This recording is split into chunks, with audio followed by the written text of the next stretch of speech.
வணக்கம். சற்று முன் கிடைக்கப்பெற்ற மிக முக்கியமான செய்தி ஒன்று வெளியாகியுள்ளது. உதயநிதியை கன்னத்தில் அறைந்தாரா ஸ்டாலின்?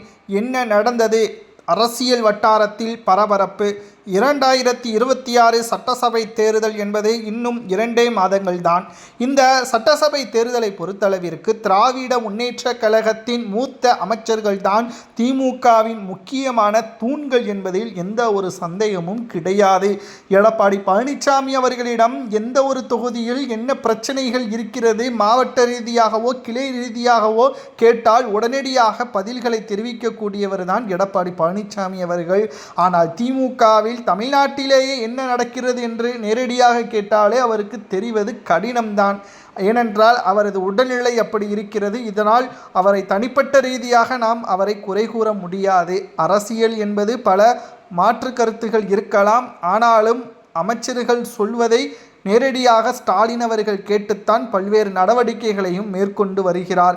அப்படிப்பட்ட ஸ்டாலின் அவர்களே அமைச்சர்களை கண்டிக்காத நிலையில் உதயநிதி அவர்கள் சில மாற்றங்களை திமுகவில் கொண்டு வர வேண்டும் என்று கூறியிருக்கிறார். குறிப்பாக காங்கிரசின் உதவி நமக்கு எதற்கு என்று பேச ஆரம்பித்தது அவர்தான். 2024 சட்டசபை தேர்தல் முடிந்த பிறகு நடைபெறக்கூடிய மக்களவைத் தேர்தல் 2024 கிட்டத்தட்ட தனி பெரும்பான்மையுடன் பல தொகுதிகளில் திமுக எம்பிக்களாக தேர்வு செய்கிறார்கள். அப்பொழுது பேட்டி ஒன்றை கூறுகிறார். நமது இலக்கு என்பது வருகின்ற சட்டசபை தேர்தலில் தனி பெரும்பான்மையை பிடிக்க வேண்டும். காங்கிரசின் உதவி இல்லாமல் அது நடைபெறுமா என்ற சந்தேகம் தற்பொழுது எனக்கு கிடையாது. நிச்சயமாக திமுகவின் தொண்டர்கள் கடின உழைப்பில் இருந்தால் அது போதுமானது என்று முதலில் காங்கிரஸை எதிர்க்க ஆரம்பித்தார். தற்பொழுது வரை அந்த எதிர்ப்புகள் பரவலாக பேசிக்கொண்டுதான் இருக்கிறது. அதேபோல் மூத்த நிர்வாகிகள் மீது இருக்கக்கூடிய வழக்கு விசாரணை என்பது மக்கள் மத்தியில் அதிருப்தியில் இருப்பதன் காரணமாக நிச்சயம் அது பேசப்படக்கூடிய ஒரு பொருளாக இருக்கிறது.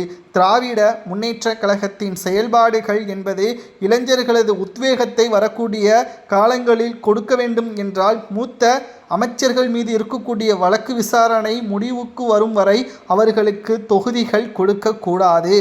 திமுகவின் ஆலோசகர்களாக இருந்தால் போதுமானது என்பதை தற்பொழுது தெரிவித்திருக்கிறார். இதன் அதிர்ச்சி தாங்க முடியாமல் தான் தற்பொழுது ஸ்டாலின் அவர்கள் உதயநிதியிடம் கடுமையான கோபத்தை வெளியிட்டுள்ளார். ஏனென்றால் தற்பொழுது துணை முதல்வராக உதயநிதி இருப்பதற்கு காரணம் துரைமுருகன் போன்ற மூத்த அமைச்சர்கள்தான்.